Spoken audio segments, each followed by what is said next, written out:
சட்டசபை தேர்தல் முடிவடைந்த நிலையில் கொடைக்கானல் சென்று ஓய்வெடுப்பதற்காக சென்னையிலிருந்து தனது குடும்பத்துடன் புறப்பட்ட முதல்வர் மதுரை வருகை.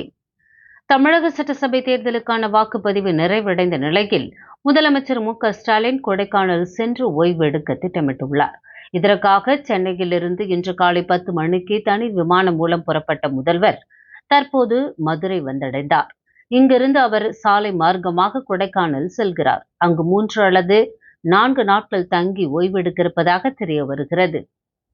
தீவிர பிரச்சாரத்தில் ஈடுபட்ட முதல்வர் ஸ்டாலின் ஓட்டுப்பதிவிற்கு பின் வழக்கமாக கொடைக்கானல் செல்வதை வாடிக்கையாக கொண்டுள்ளார். அங்கு வழக்கமாக தங்கும் தனியார் நட்சத்திர விடுதியில் இம்முறையும் தங்குகிறார்.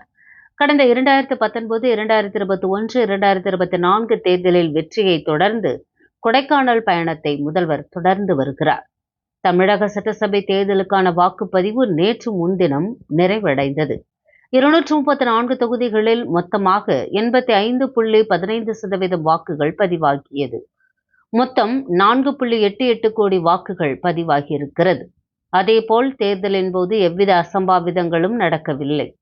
தமிழ்நாடு முழுவதும் அமைதியான முறையில் சட்டசபை தேர்தல் நடந்து முடிந்தது.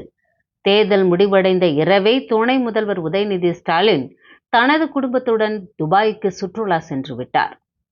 இந்த நிலையில்தான் கொடைக்கானல் செல்வதற்காக சென்னையில் இருந்து தனி விமானம் மூலம் மதுரை சர்வதேச விமான நிலையம் வந்த முதல்வர் இங்கிருந்து கொடைக்கானல் புறப்பட்டார்.